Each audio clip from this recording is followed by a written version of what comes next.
Good morning, I'm Mai Rodriguez. Let's unlock the tricks of the trade from managing the economy to starting and growing a business. Only here on Trade Talks. Let's get down to business.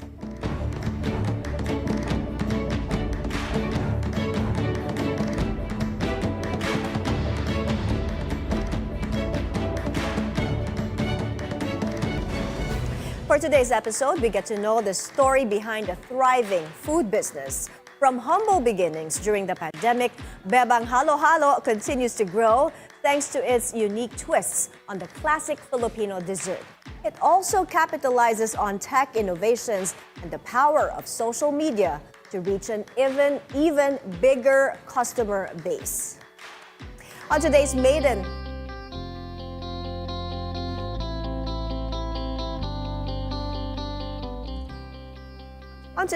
episode of My Milyonaryo, here on Trade Talks, we have Sam Karazi, the President and CEO of Bebang Halo-Halo.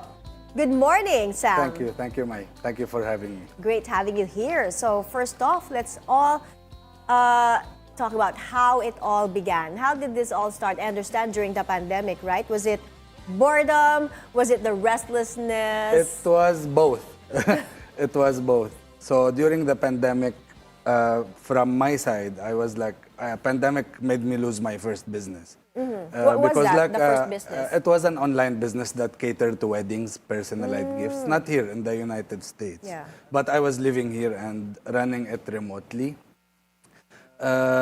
Because of the pandemic, most weddings went on pause. Yeah. Everything got canceled. I had 45, 50 people in here working. Right, everything stopped. Where everything stopped, where there was zero income.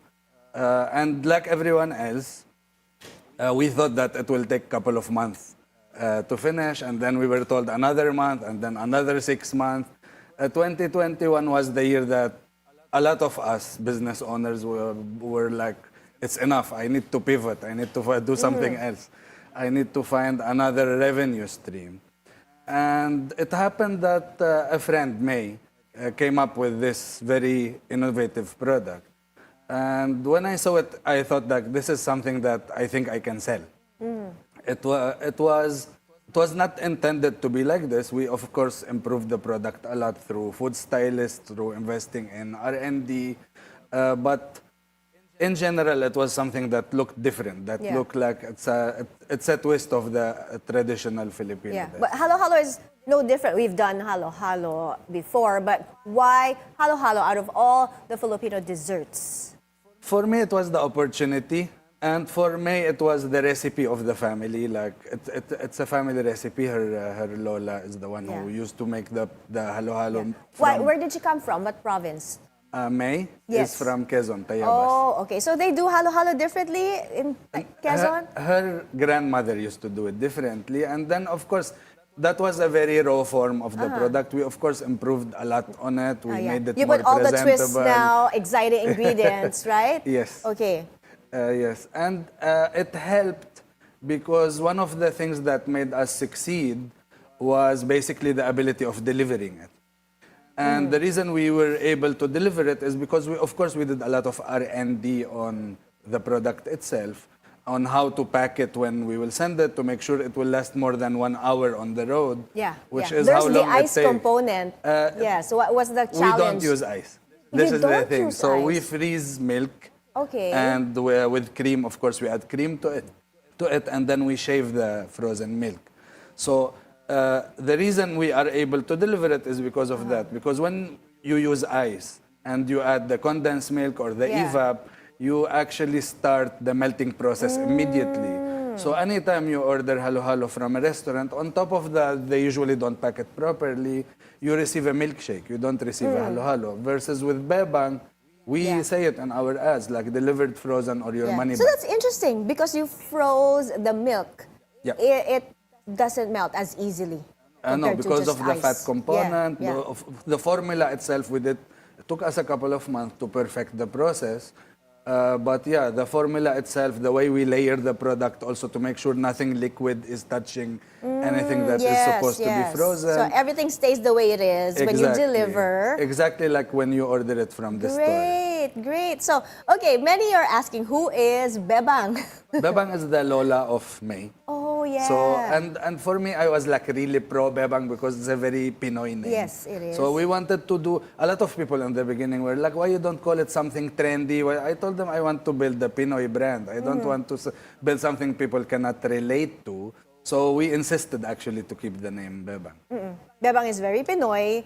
And, let's talk about the menu and your price points. How did you all come up with the menu, and how did you select the items that's currently what you're offering even today, from 4 years back, right? That's how it started. We're always innovating. So we're always trying to play around with food. There is a couple of new flavors. We will remove a couple. We will add another couple also very soon. We're always playing around. This is one of my superpowers. She loves playing around with foods. So most of the recipes, if not all the recipes that we have, were created by May. She's the one responsible of our R&D division. Now we have a full team doing R&D, including a food scientist. We didn't have that in the beginning, but she really enjoys improving things. Yes. Building stuff from scratch when it comes to food. When it comes to the price, of course, we wanted to be... when we started Bebang, she was selling the product. When she started Bebang, she was selling it for 98. 98 I pesos. joined only a couple of weeks after that, and I refused to sell it for that much. Because to build something and scale it, it's very expensive. So we need to be very profitable, or at least profitable, to be able to reinvest the money back in the company. This is a mistake a lot of people do. They try like, I cannot sell. And she said that in the beginning, like, mahal, who will buy halo-halo for... For more than 100. From now we're selling it for, our best seller is at 178. So it was a big move emotionally for her, like convincing her that we need to price it properly, because we're using premium ingredients. We're using basically almost gelato ingredients. So we're not using the same stuff used in normal halo-halo. We only use premium products in the halo-halo we have. So convincing her was a challenge, but of course, like me as a CEO now, my job is to play politics most of the time, pitch an idea and make sure I get buy-in. So it wasn't easy, but we managed to do that, and it helped us get to where we are at now, because we always have the capacity to invest in our marketing, to invest in the product, to build our kitchen, to hire better team. So it helped. We changed the game also. So when we started Bebang, there was no, I think there was no competitor that's selling halo-halo above 100.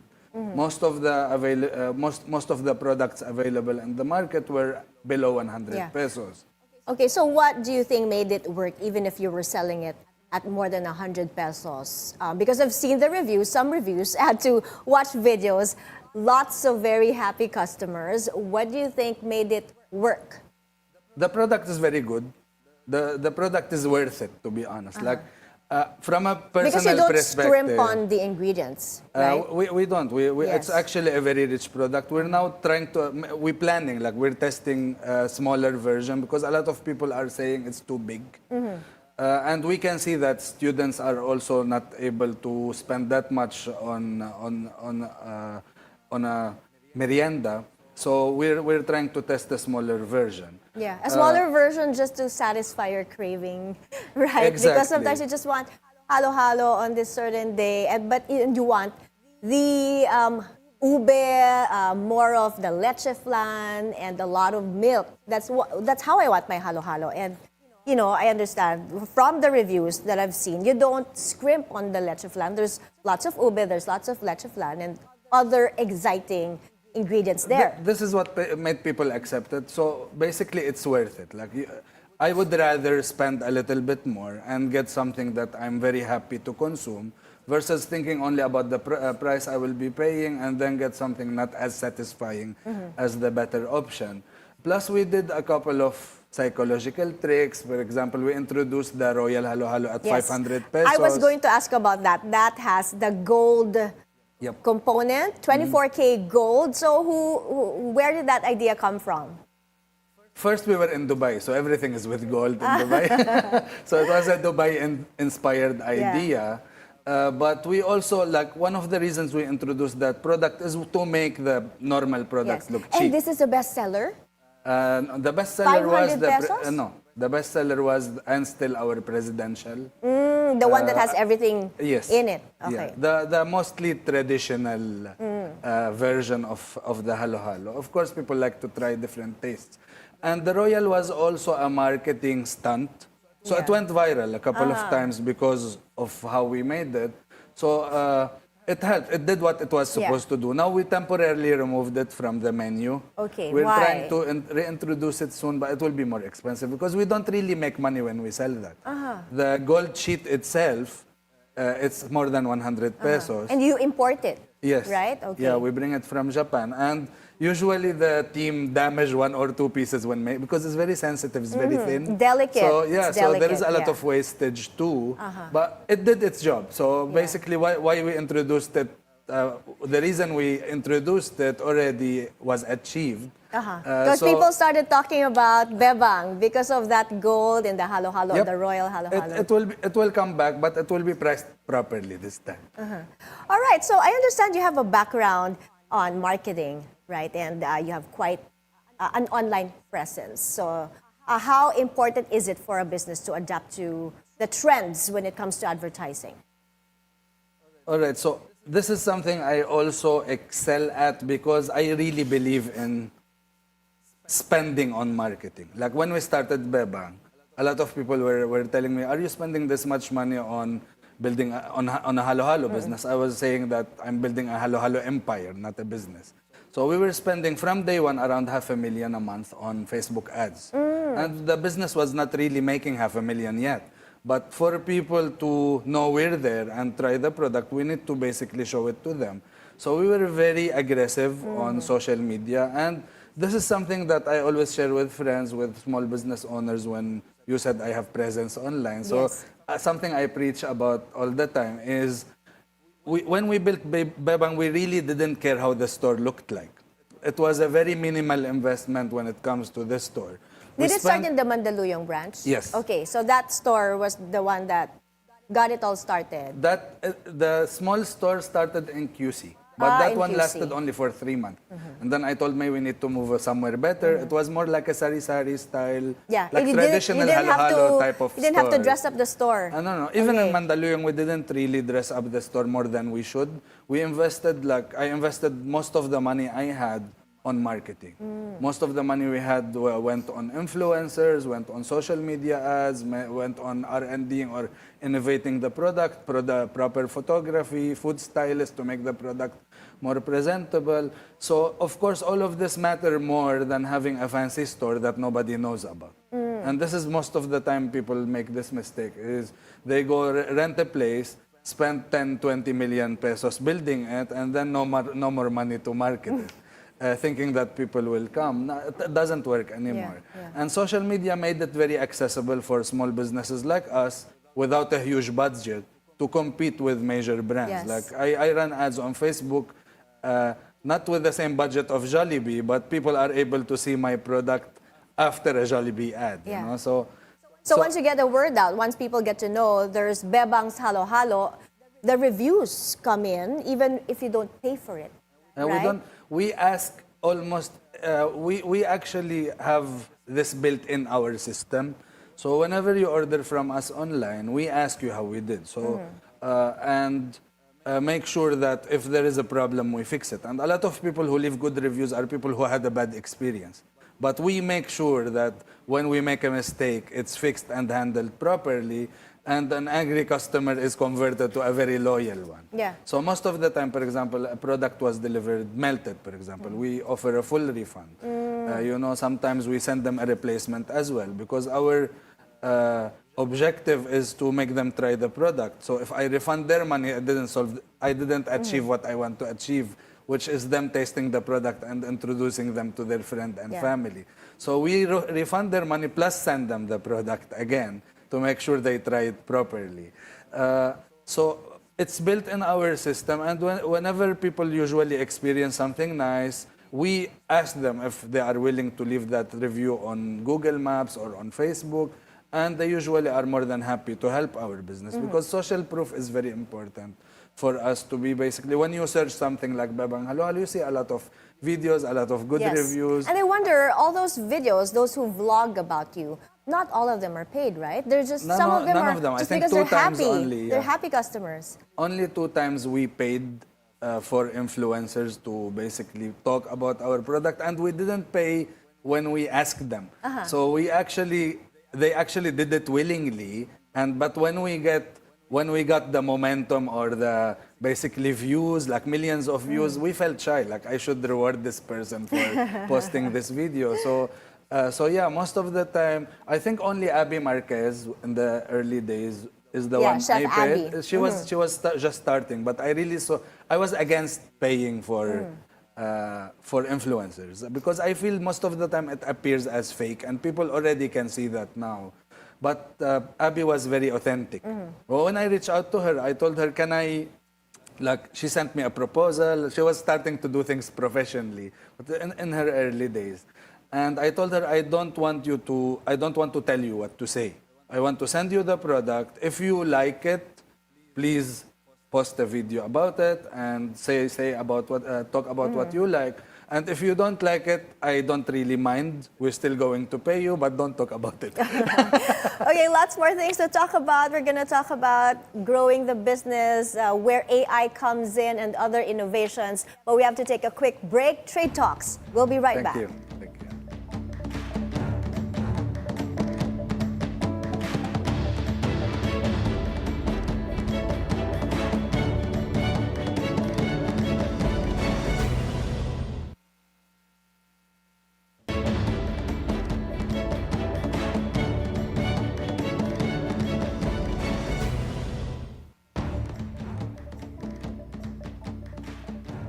Welcome back. You're still watching Trade Talks here on BNC. Let's continue our chat with Sam Karazi of Bebang Halo Halo. Hello, Sam. Interesting tidbit during the commercial gap. You haven't tried your product. Yeah, I never did. Oh, because I'm allergic to dairy, so I never tasted the product, which, like I was saying, it's a good thing. I don't see it as a bad thing. Because usually when you create your own product, you're a little bit biased. You don't really care what people think because it's your baby. Me, I'm always like siding with the customers. Like, I care more about what people are saying about the product versus what May, for example. Sometimes so it really makes you listen to what the customers are saying. It made me listen a lot more because I really like a lot of products. Our leche flan was changed like 5 times from the time we started until we reached this stage. Because I usually see what people are saying, too sweet, to not too sweet, like not too creamy, very creamy, So we usually adjust, not of course one review, but a lot of R&D also comes into every ingredient that you include in the Halo Halo. Yes. Right. So let's talk about AI now. AI is no longer a buzzword. It is the reality now. So how are you leveraging AI for you to grow your operations? I'm a big believer in tech. So from day one, we built our own ordering website. We don't sell on food delivery applications. We basically handle everything ourselves. And AI is built in from early days. So a lot of messages are actually handled by AI. We're trying to improve it a lot now. So what's available now is a lot better than when we started. But very soon, for example, our chatbot will be integrated with AI, where people will ask, do you deliver to this area? The answer will be very specific to their question versus a general answer, plus including the delivery fee, how much it will be based on all the data we have. Okay, so how hard was it to earn your first million when it comes to a business like this? It wasn't hard to earn the first billion when we did things properly. Did you say billion? No. We're there already. Bilyonaryo, okay. We're there. So next show. In the beginning, it wasn't hard, but also one thing we do, until now, we don't really make money from Bebang. So all the money we make from Bebang, we put it back in the business, including... How long was ROI? It's a very important question, but for us to get the amount, like I think when we started Bebang, we invested around 5 to 7 million in the beginning.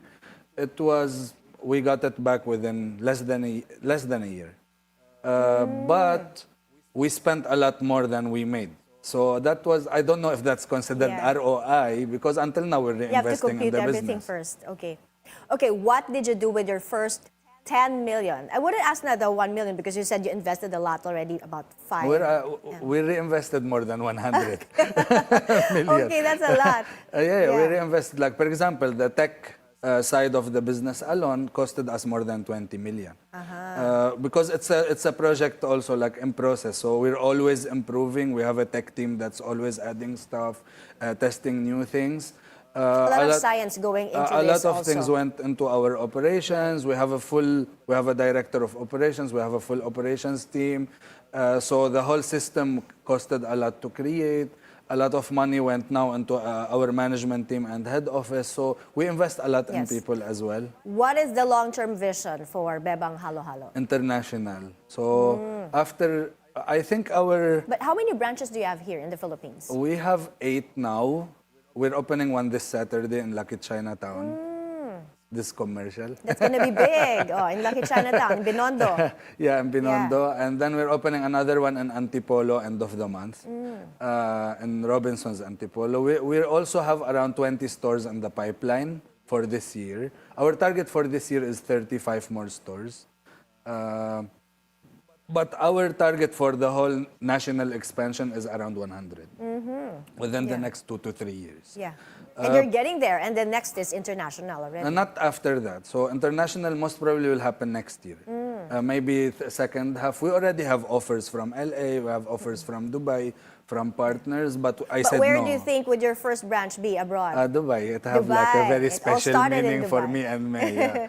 So most probably Dubai. Plus, it's easy, like, even though like there is a lot of Pinoy in Dubai, but also people in Dubai are, like my community in Dubai was all Filipino. So a lot of people in Dubai also live the Filipino style, even they're not Filipinos. So me, for example, I used to eat in Chowking in Dubai since I think 2008 or 2007. You know, so I'm familiar with the food. A lot of people But like you're me Lebanese, as well. right? I'm Lebanese. How do the Lebanese people like Halo Halo? And in the Middle East, how does it translate It's to not a familiar product for us, but Dubai is an international, and a lot of my colleagues were from the Philippines. Like, you cannot see a company with less than 50% Filipinos working in it. So a lot of my friends were from the Philippines, and this is how you get invited to go with them. Of course, the karaoke, like, and they every introduce day. you to everything Filipino. Exactly. Yeah, the Filipino So I cuisine. think in Dubai will be an easy sell. Yes. Because people will basically adopt it. And it's an elevation. So traditional Halo Halo might not be as interesting, but what we did with Bebang, I think, have the potential to be a very good product internationally. Right. Final question for aspiring entrepreneurs out there. Do share some of the big lessons that you learned from your journey. The biggest lesson I learned, which the most expensive one, was choose your partners wisely and your team wisely as well. Like, for example, in Bebang, when we hire someone, I make sure that we also fire them as fast as we hire them if they're not a good fit. Same thing with partners. Like, we made a huge mistake a couple of years back that almost costed us the company. So I think that one of the biggest issues with a business is the owner most of the time, especially small businesses, think that I can do everything myself, which is a huge mistake. If I wasn't there with May, and if May was not there with me, then Bebang will not even exist. So we really Very go heavy critical. on Choose your business partners. business wisely partners, also, and like now the board they should of be in it for the directors long we have term. are all playing their part. We are here because of them, not really because of me. I delegate most of the work to them now. I trust every single person of the team, but without them, we will not be here. Right. Okay, so we have some time for some rapid fire questions. I know you haven't tried your halo halo, but this is a question for you anyway. Ube halaya or leche flan? I can answer that question because I did eat in Coco Mama and Boracay. So they have a Ube Mama, I think, a store now. I love Ube. This is like one of my favorites. Sweet and beans or coconut strips? Beans. I'm a beans fan, although we don't have it. Sago or gulaman? Sago. Favorite halo halo ingredient? Coconut. Coconut. Classic halo-halo or halo-halo with a modern twist. Our halo-halo, definitely. Your halo-halo with everything on it. Okay, Sam, thank you so much for joining us today. Such a pleasure having you. Really appreciate it. Thank you. Sam Karazi, President and CEO of Bebang Halo-Halo.